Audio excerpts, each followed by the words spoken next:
o seu paralelo, essencialmente dos versos 3 ao 14, ele tem seu paralelo lá em 1 Samuel, capítulo 31, versos 3 a 13, com pouquíssimas alterações, mas essas alterações acabam enriquecendo o relato bíblico.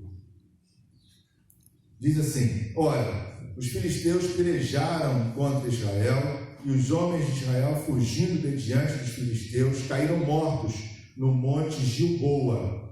Os filisteus perseguiram a Saul e seus filhos, e mataram Jonatas, Abinadab e Malquizua, filhos de Saul. A peleja se agravou contra Saul, e os flecheiros o alcançaram, e ele foi ferido pelos flecheiros. Então disse Saul ao seu escudeiro: arranca a tua espada e atravessa-me com ela, para que não venham estes incircuncisos e escarneçam de mim. Mas o seu escudeiro não quis, porque temia muito. Então tomou Saul a sua espada e se lançou sobre ela.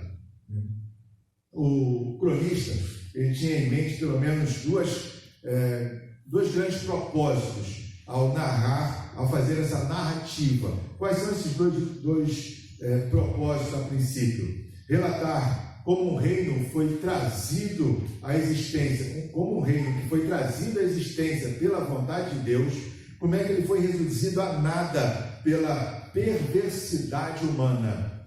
Então, o primeiro propósito do salmista é esclarecer, revelar ao povo que estava retornando do cativeiro babilônico como um reino que foi estabelecido, criado por Deus, foi reduzido a nada em virtude da perversidade humana. O reino do norte e o reino do sul, o reino do norte foi levado para a Síria posteriormente, e depois o reino do sul foi levado para a Babilônia. Antes disso, estava chegando ao fim a dinastia. Esse relato fala sobre o fim da dinastia de Saul, do reinado de Saul. Então ele deixa isso claro. Como é que pode um reino estabelecido por Deus ser levado a nada através da perversidade humana? Isso me fez pensar sobre a oportunidade, o privilégio que nós temos como igreja de conduzir o reino do Senhor, de estar aqui nesse tempo, nesse mundo, conduzindo o reino de Deus, dizendo: olha, existe um Deus que é todo poderoso, um Deus que cuida, que zela, que é misericordioso, um Deus amoroso, um Deus que vai à nossa frente, à nossa retaguarda. Este é o propósito, um dos propósitos da igreja, evangelizar. O propósito da igreja é edificar aqueles que vão sendo salvos e adorar ao Senhor. Então nós temos essa responsabilidade. E olhando para trás, nós podemos pegar esse exemplo e ter um extremo cuidado para que, através da perversidade humana, venhamos também a deixar de ser usados, de exercitar essa bênção que está em nossas mãos, que é levar adiante o reino de Deus. Então, há possibilidade de falharmos em ser igreja? Sim, há possibilidade. E a cada dia que passa, torna-se, parece aos meus olhos, mais difícil ser igreja. Então, é importante, ao olharmos para a sociedade, para as diversas situações que têm sido apresentadas à nossa vida particular e à vida da igreja como um todo, observarmos e buscarmos a vontade de Deus para fazermos exatamente a vontade de Deus, mesmo que esteja fora da nossa ciência humana, se esteja fora da nossa capacidade. Olha, isso aí está fora da minha capacidade. Mas o que Deus deseja que eu faça? Deus deseja que eu faça isso, e ao mínimo, está nas minhas mãos, eu vou fazer para a glória do Senhor. Isso em relação à nossa vida pessoal, à nossa vida individual e também na vida em termos de igreja. O que podemos fazer para que o reino de Deus seja glorificado, para que o reino de Deus prossiga, porque essa é uma bênção que Deus deu em minhas mãos. Não vou ceder, não vou me dobrar, não vou deixar que outros se dobrem, se depender de mim, a perversidade humana, para que a igreja seja fechada, ou para que seja acabada, ou para que a minha fé desfaleça, ou para que eu deixe de exercer o meu direito como crente em Cristo Jesus, ou o meu dever. No de Saul, Saul não queria mais obedecer às ordens de Deus. Ele Sim. queria por conta própria. Aí foi a decadência dele. E nós vamos chegar, o cronista ele chega a essa conclusão muito bem colocada. Então, uma das razões de ele escrever é justamente isso, para levar-nos a pensar como um reino estabelecido por Deus, como algo feito por Deus, chegou ao fim em virtude da perversidade humana. A igreja é algo maravilhoso feito por Deus. Nós temos a responsabilidade de vivenciar a igreja. E a igreja só deixará de existir se deixarmos de vivenciá-la. E será pela perversidade humana. Então, que essa perversidade humana não nos alcance ou nós não venhamos a nos dobrar a ela, para que a bênção que Deus colocou em nossas mãos possa perdurar tanto quanto Deus assim permitir.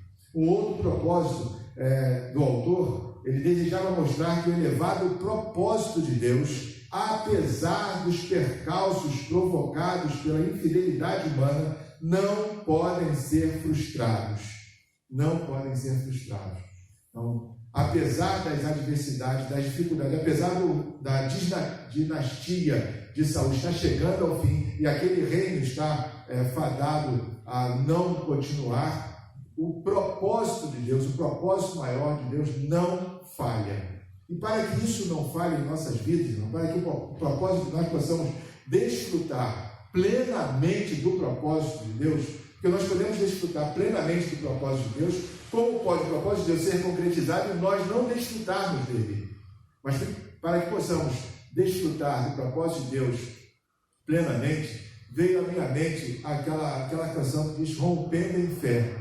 Os irmãos lembram dessa canção? Rompendo em Fé? Quando a minha fé é provada, tu me dás a chance de crescer um pouco mais. E se diante de mim não se abrir o mar, tu me farás passar por sobre as águas. Então precisamos exercitar a nossa fé. E por que precisamos exercitar a nossa fé? Porque a vitória já nos é garantida. Jesus já falou que as portas do inferno não prevalecerão contra a igreja. E quem é a igreja? Somos nós. Mas nós precisamos cumprir o nosso papel, enfrentar as adversidades ou os inimigos, ou o inimigo que a vida nos apresenta. Devemos nos colocar como no lugar de Davi, que sendo franzino, como vimos no domingo próximo passado, a EBF falando às crianças, sendo franzino, ele se predispôs a enfrentar uma muralha imbatível, ou uma muralha intransponível, mas ele se predispôs não fundamentado nas suas próprias forças, na sua própria capacidade, mas ele se dispôs a enfrentar em nome do Senhor dos Exércitos. Há dificuldades em nossa vida, há adversidades em nossa vida particular, e agora, em termos de igreja, nós estamos vendo isso, principalmente no nosso país, a dificuldade que está tendo em alguns estados de voltar a funcionar a igreja, permitir que a igreja abra e seja realizados os cultos a Deus, né? Lógico, colocando como evidência a questão da pandemia, mas será que é realmente só por isso? Torna-se um ponto de interrogação. Como na nossa batalha contra as potestades do ar, precisamos lutar, ter a nossa fé garantida e colocar em prática essa fé, porque Deus nos garante a vitória. Bom, o texto hebraico diz aqui, no versículo 2, os filisteus perseguiram a Saul. Esse verbo perseguir, no hebraico, ele está para apegaram-se, né? Os filisteus apegaram-se a Saul. A perseguição estava tão próxima de Saul e de seus homens que os filisteus pareciam estar apegados a eles, próximos, junto, agarrados a ele. O exército de Israel fugiu, mas mesmo fugindo não teve como se ver livre dos seus inimigos. No verso 3, uma outra palavra que encontramos no texto hebraico é pesada. A peleja se agravou, a peleja estava pesada. Saul, vendo as consequências daquela luta, ele sentiu peso não conseguia mais avançar, não conseguia mais lutar, estava abatido, coração, alma e espírito abatido. Isso me fez pensar nos problemas e adversidades que nós enfrentamos muitas vezes. Parece que não estão nos perseguindo, parece que estão apegados a nós, tão apegados que parece deitar-se conosco e levantar-se conosco, apegados, estão tão pesados que nós não conseguimos avançar, não conseguimos ir adiante, não conseguimos progredir. Parece que a nossa vida está numa mesmice morta, É esse tipo de problemas e adversidades que Saul estava a enfrentar. A guerra estava apegada, os inimigos apegados, as consequências estavam pesando, tão pesado em seus ombros, que ele não conseguia progredir. Em virtude disso, Saul preferiu se suicidar. Saul preferiu suicidar do que se deixar levar preso e ser escarnecido, diz a palavra, né, no verso 4, mas na verdade ele poderia ser torturado até ser morto. Então ele desistiu de lutar, já estava ferido com as flechas, já tinha sido atingido com as flechas, ele desistiu de lutar e preferiu a morte a partir do momento em que desejou se suicidar. E ele realmente pediu ao seu escudeiro para matá-lo, mas o escudeiro negou matar o rei, porque sabia que era ungido do Senhor, mesmo ele pedindo, disse, não vou fazer isso. Então Saul se lançou sobre a sua própria espada, e logo após o escudeiro também assim o fez. Ainda tem sido uma das opções daqueles que abandonam a fé. É interessante, amados, que algumas vezes o problema começa pequeno, bem pequeno, e nós não damos a devida importância ou a devida atenção. Achamos que podemos ganhar facilmente daquele problema, ou daquela adversidade, ou daquele pecado, e continuamos a viver sabendo que aquele problema está aumentando, está fazendo mal, só que quando acordamos um dia ele está tão apegado a nós, tão pesado, que não conseguimos ver solução. A única solução que alguns têm tomado ainda é o suicídio, abandonar a vida. E falo isso em termos espirituais e em termos materiais. Suicídio físico, a morte física, como também o suicídio espiritual. A pessoa afasta-se de tudo e de todos. Afasta-se de Deus, afasta-se da igreja, abandona. É um suicídio. Porque não tem mais ânimo para lutar. Não crê que Deus possa libertá-lo daquele inimigo ou daquela sofreguidão. Então, quando a gente vai encarar uma batalha, e encaramos várias, precisamos recorrer logo a Deus, pedir sabedoria, discernimento, estar disposto a enfrentar com unhas e dentes o inimigo, mesmo que seja bem pequeno, mas olhando lá na frente, esse inimigo pode crescer, então é melhor derrotá-lo quando ele é bem pequeno, e Deus pode usar-me para que esse inimigo possa ser derrotado, fazer de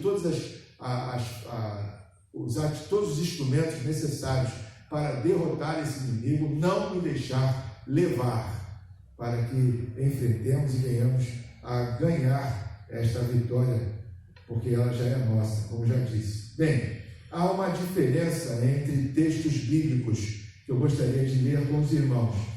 Esse texto bíblico, ele difere. O 1 Samuel, capítulo 31, do verso 4 a 6, narra da mesma forma, aliás, mas difere do texto de 2 Samuel, capítulo 1, do verso 5 a 10, de 14 a 16. Ou seja, o texto de 1 Samuel, capítulo 31, verso 4 a 6, narra esse texto que nós acabamos de ler, do verso 4, que Saul, estando apertado, pesado a guerra, ele se lança sobre a sua espada e morre. Agora, o primeiro capítulo do livro de 2 Samuel conta uma versão diferente. E aqueles que estudam a Bíblia têm uma certa dificuldade de encontrar uma harmonia nesses versículos. E eu quero ler para os irmãos possam entender. 2 Samuel, capítulo 1, do verso 5 a 10, e depois do 14 ao 16. 5 a 10. 2 Samuel, capítulo 1, versículo de 5 a 10. Perguntou Davi ao mancebo que lhe trazia as novas: como sabes que Saul e Jonatas, seu filho, são mortos? Então disse o mancebo que lhe dava a notícia: acharam-me por acaso no monte Gilboa, e eis que Saul se encostava sobre a sua lança. Os carros e os cavaleiros apertavam com ele. Nisso, olhando ele para trás, viu-me e me chamou. E eu disse: eis-me aqui. Ao que ele me perguntou: quem és tu? E eu lhe respondi: sou Amalequita. Então ele me disse: chega-te a mim e mata-me, porque uma vertigem se apoderou de mim, e toda a minha vida está ainda em mim. Cheguei-lhe, pois, a ele e o matei, porque bem sabia eu que ele não viveria depois de ter caído.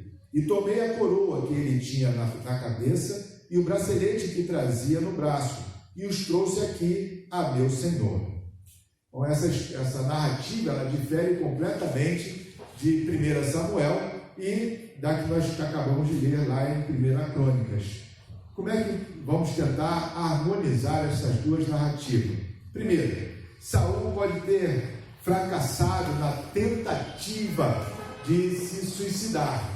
Ele já estava ferido, né? Se pensarmos assim, Saul era um homem muito forte, porque ele já estava ferido pelas flechas, ele se lançou sobre a espada, né?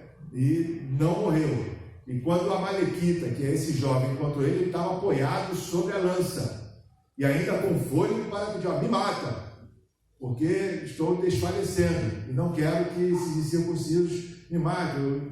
E o Amalequita foi e matou ele. Essa versão ela é contraditória. Por que é contraditória?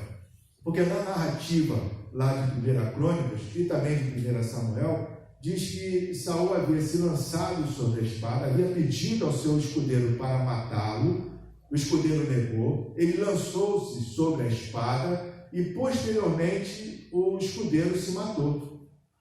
O escudeiro se matou logo após que Saul havia sido morto. Porque se Saul não tivesse morrido, o escudeiro não teria tirado a sua vida. Não tem uma certa lógica nisso? Até mesmo em questão de dor. Saul lançou-se sobre a espada e veio a falecer. A morte de Saul talvez tenha sido rápida. Ele teria se lançado sobre a espada.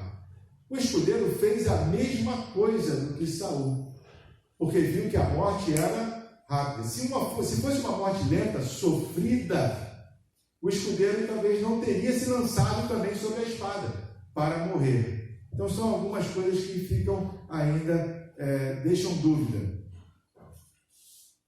O texto de 1 Samuel, capítulo 1, verso 5, de 1 Samuel, diz que o escudeiro se matou. Ele só poderia ter se matado se tivesse certeza que Saul havia sido morto, ou tivesse alcançado a morte. Senão ele não teria se matado. O que podemos chegar a uma conclusão? O Amalequita, esse jovem, realmente chegou até Saul antes dos filisteus. Talvez tenha visto já Saul morto, o escudeiro de Saul morto, e sabendo que Saul perseguia a Davi, quis levar alguma vantagem. Diz: vou pegar a coroa e vou pegar o bracelete e entregar a Davi. E falar que eu matei Saul, que estava perseguindo a Davi. São talvez coisas que tenham acontecido. Por isso que há uma divergência, uma dificuldade. a questão é, quais são os ensinamentos que nós podemos tirar para a nossa vida, deste fato, deste evento? O que nós podemos retirar para a nossa vida? Não há lutas tão ferrenhas que Deus não possa vencer. Não há nada demasiadamente difícil para Deus. Creio que se Saul tivesse buscado ao Senhor, mesmo que os filisteus tivessem alcançado ele não teria sofrido na sua morte e não precisaria ter se suicidado. Deus haveria de ter usado de outra forma para que Saul pudesse deixar essa vida ou até mesmo permanecer vivo. Segundo, nós devemos ter muito cuidado com as notícias que levamos a outras pessoas, principalmente quando se trata das coisas de Deus, quando se trata dos ungidos do Senhor. Precisamos ter muito, mas muito cuidado mesmo, quando abrirmos a nossa boca para falarmos sobre a igreja, para falarmos sobre o reino de Deus, para falarmos sobre os crentes, para falarmos sobre os ungidos do Senhor, temos que ter muito, muito cuidado. E uma terceira lição, nós não devemos mentir nunca, nunca, jamais. As consequências são horrorosas. Quais foram as consequências para aquele amalequita, aquele jovem? Vamos ver? Vamos lá, voltar em... Hein? Morreu. 1 Samuel, capítulo 1, verso 14 em diante. 1 Samuel, capítulo 1, verso 14 em diante.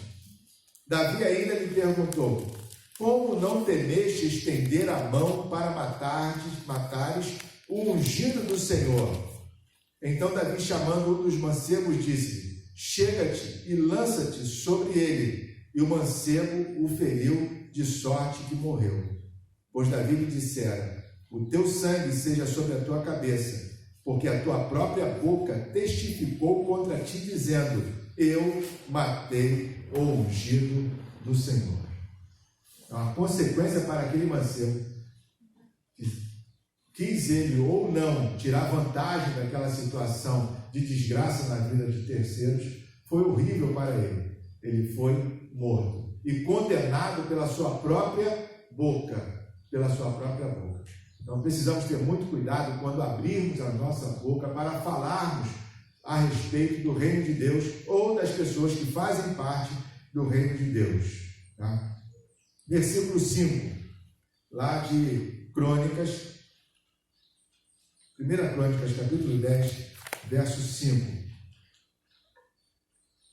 Vendo, pois, o seu escudeiro que Saul estava morto, lançou-se também sobre sua espada e morreu. Aqui em 1 Crônicas está descrito que o escudeiro só se matou depois que viu que Saul estava morto. Então, mais uma vez, a versão, a narrativa dada pelo amalequita, ela é duvidosa. Tá? Bem, qual é a lição que nós tiramos aqui? Eu vejo aqui uma tremenda lição. O escudeiro, apesar de ele não querer matar Saul, recusar matar Saul, ele, depois que Saul se matou, ele também veio a cometer suicídio. O escudeiro, ele viveu com Saul como rei, ele serviu a Saul como rei e morreu com Saul como rei. Saul era ungido do Senhor. Então, a grande lição que podemos tirar desse texto bíblico é que nós também devemos dar o mesmo valor ao ungido do Senhor. Jesus é o ungido do Senhor. E como ungido do Senhor, nós, crentes em Cristo Jesus, devemos viver para Cristo Jesus, servir a Cristo Jesus e morrer com Cristo Jesus. Ele é o ungido do Senhor. Então, assim, é uma grande lição de fidelidade que aquele escudeiro deu, e nós também devemos dar vivenciar a mesma fidelidade, só que a Cristo Jesus. Verso 6. Assim morreu Saul e seus 3 filhos. Morreu toda a sua casa juntamente com ele. Quando o cronista fala que morreu toda a sua casa, ele adianta um pouco, e adianta muito a história. Tá? Quando fala que Saul morreu com toda a sua casa. toda a sua casa são os descendentes que poderiam aspirar ao trono. São todos os descendentes que poderiam conquistar o trono, a cadeira do trono de Saul. Todos eles morreram, mas não morreram na guerra. Não morreram na guerra. Lá no início do capítulo 10, nós vemos que morreu Saul, mais 3 filhos dele. Saul e seus mais 3 filhos. Mas ainda ficou vivo outros filhos, como por exemplo Isbosete. Os irmãos lembram da semana passada que falamos sobre Isbosete? Isbosete era filho de Saul e ele permaneceu vivo. Tá? Mefibosete também era neto de Saul e também permaneceu vivo. Tanto Isbosete como Mefibosete era descendente direto de Saul, então poderia concorrer, poderia alcançar a cadeira de rei. E eles permaneceram vivos. A história bíblica diz que Isbosete ele ficou como rei do reino do norte, e Davi ele começou a reinar no reino do sul, a partir da cidade de Hebrom. É engraçado pensar sobre isso, é interessante pensar sobre isso, irmãos, porque depois da morte de Salomão, muitos anos depois, o reino foi dividido em reino do norte e reino do sul. Mas antes daquela época, por que ele foi dividido? Porque antes daquela época já existia a história de Israel dividido entre norte e sul. E começou aqui, nessa questão de Isbosete. Isbosete reinou 7 anos no reino do norte. E Davi, consequentemente, reinou 7 anos no reino do sul. E houve uma guerra civil muito grande entre Davi e Isbosete, a casa de Saul e a casa de Davi. Durante 7 anos houve essa batalha interna, até que todos os filhos, aí sim, todos os filhos de Saul veio a morrer. Ou seja, os descendentes de Saul, pretendente ao trono, acabou. E Davi, então, passou a ser rei em todo Israel. E nós vamos ver isso no capítulo 11, quando Davi é eleito rei, consagrado rei em Esbrom, como todo rei, como todo Israel, rei sobre todo Israel, que eu quero dizer. O autor de Crônicas ele não estava interessado nessas minúcias, ele já partiu para dizer que toda a casa de Israel, todos os filhos de Saul haviam falecido. Mas há essa questão de 7 anos ainda de sobrevivência dos outros filhos de Saul. Saul não tinha filhos apenas diretamente com as suas esposas, ele teve filhos também com concubinas. E nós vemos lá no capítulo 21 de 2 Samuel que esses filhos eles foram também mortos em virtude de uma questão de Saul ter perseguido os Gebeonitas, e veio uma seca muito grande no reino de Davi. E Davi questionou a Deus por que estava tendo aquela seca tão grande, morrendo tanta gente, 3 anos de seca, Mas foi em virtude disso, desta ação de Saul contra os Gibeonitas, que não deveria ter matado eles. Davi então vai até os Gibeonitas, pergunta a eles o que eles querem, diz: olha, nós queremos apenas justiça, que os filhos de Saul nos entreguem 7 filhos de Saul para que sejam mortos. E Davi então entrega 7 filhos de Saul. Esses 7 filhos de Saul, eles são das concubinas. Isso para que nós temos uma ideia de que a geração de Saul não morreu totalmente, todos os filhos de Saul morreram naquela guerra, que nós estamos vendo aqui em 1 Crônicas. Mas eles sobreviveram ainda por algum tempo, 7 anos, a descendência direta, e outros mais tempo não sendo descendente direto de Saul. Okay? Versículo 7 fala aqui: quando todos os homens de Israel que estavam no vale viram que Israel havia fugido e que Saul e seus filhos eram mortos, abandonaram as suas cidades e fugiram, e vindo os filisteus habitaram nelas. A planície de Israel, eu trouxe uma figura para que os irmãos pudessem ter noção onde ela fica no mapa. Jerusalém, Siquém, de Israel está mais acima, Então foi naquele vale em que houve essa guerra contra os filisteus, de Saul contra os filisteus. Tá? Pode passar para mim, Paulo?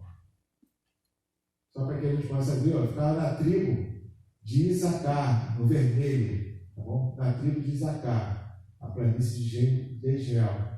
Moravam pessoas, né? Ali, já era habitado, era uma planície, mas habitado. Pode passar. Tá vendo? Jezreel. Quando a batalha foi perdida, não só o exército perdeu a batalha, mas o povo perdeu a terra. Os filisteus passaram a habitar ali, o que foi reconquistado posteriormente por Davi. Mas o povo teve que se espalhar e perderam as suas terras. Pode passar, Paulo. Isso é hoje, né? Pelo menos a figura que tem no Google da planície de Jezreel. Que demonstra uma noção de que ainda existe. Tem. Eles estão vendo de cima de um morro. Talvez mais lá no finalzinho, lá dá para ver alguns morros. Talvez seja a Gilboa, onde Saul se refugiou. Mas é uma planície bem grande, bem extensa mesmo. Versículo 8 e 10. Voltando aqui para o texto. No dia seguinte, quando os filisteus vieram para despojar os mortos, acharam Saul e seus filhos estirados no monte Gilboa. Então os despojaram, tomaram a sua cabeça e as suas armas, e enviaram mensageiros pela terra dos filisteus em redor, para levarem a boa nova a seus ídolos e ao povo. Puseram as armas dele na casa de seus deuses, e pregaram-lhe a cabeça na casa de Dagon. Dagon era um deus filisteu, um ídolo filisteu.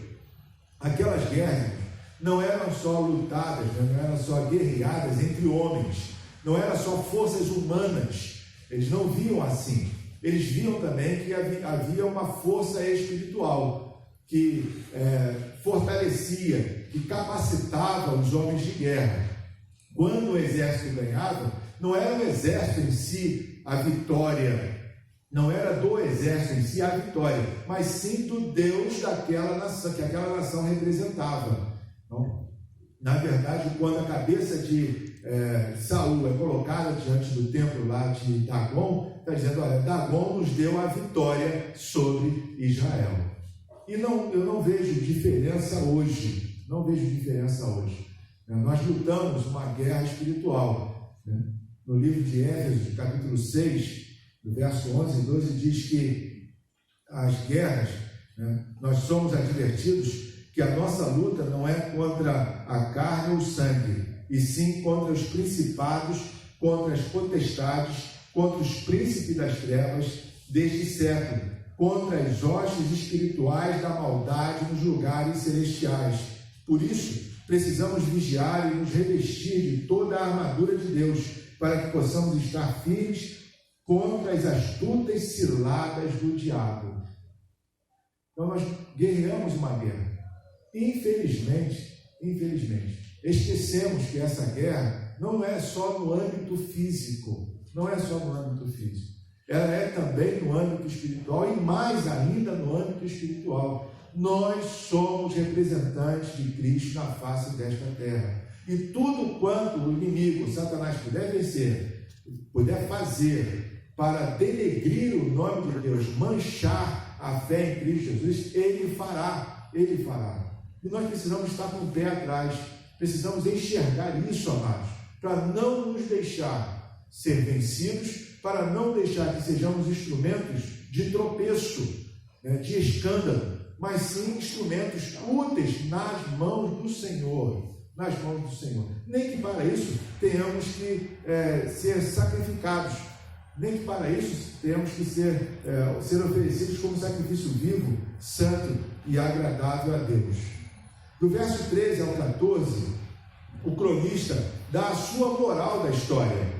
Por que isso aconteceu com Saul?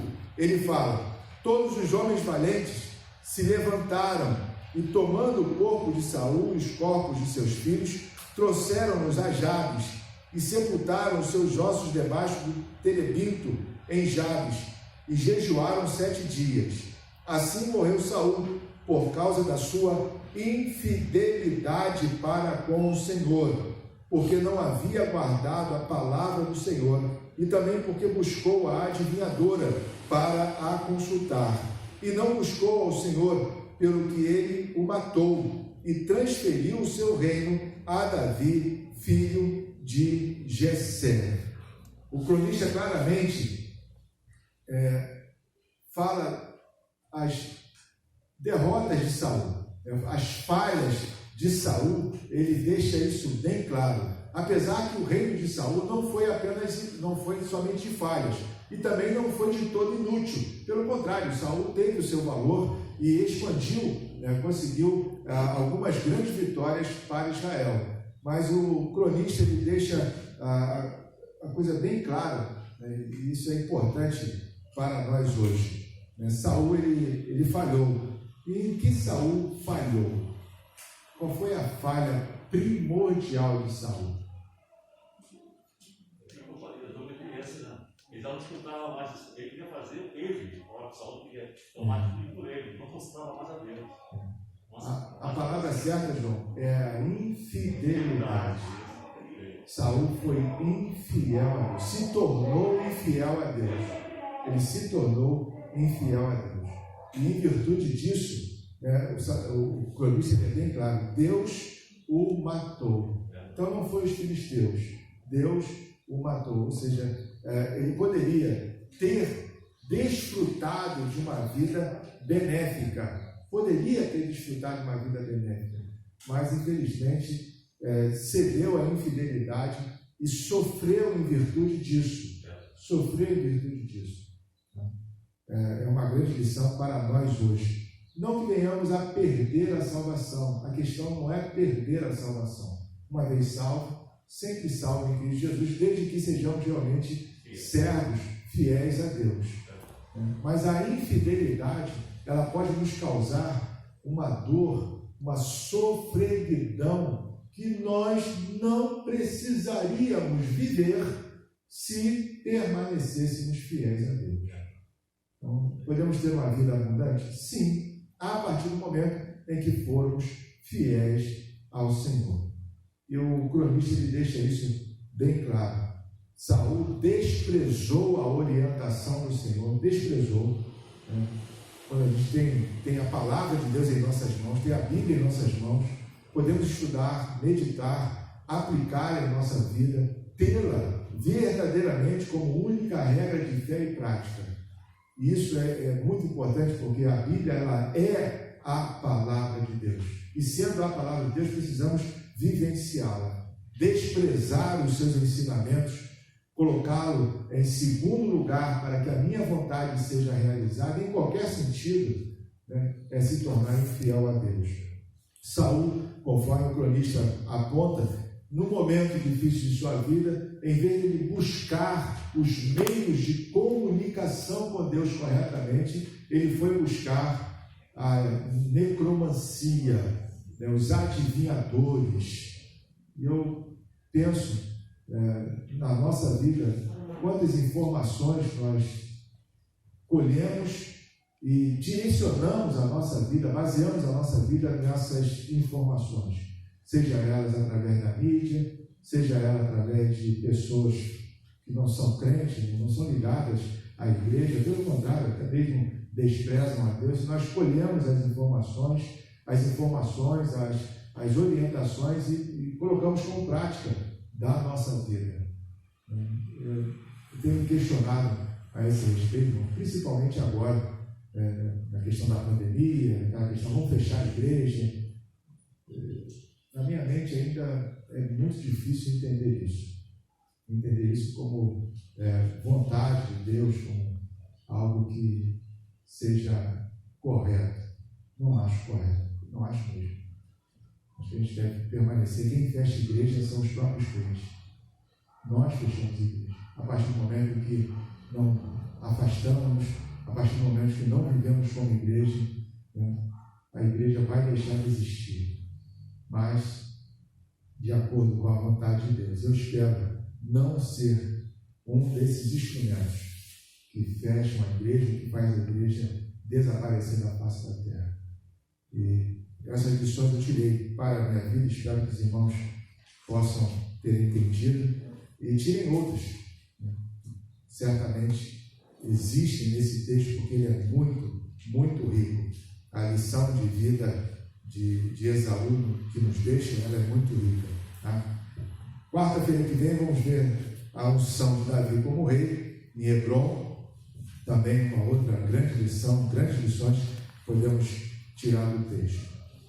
Os irmãos têm alguma pergunta para fazer? Pois não, gente?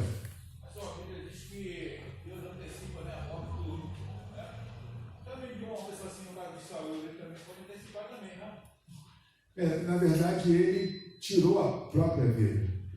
Ele deveria ter, no meu ponto de vista, poderia ter aguardado a vontade de Deus ser realizada na vida dele. Se pensarmos como Saúl, se pensarmos na mesma medida de Saúl, comparando com Cristo Jesus, seria melhor Cristo ter morrido antes de ser crucificado, porque ele foi crucificado pelos ímpios. Ele apanhou, foi surrado, foi castigado, foi cruelmente, pelos ímpios. Mas ele ficou firme, sabendo que Deus, no final, apesar de morrer, sabia que Deus, no final, iria ressuscitar.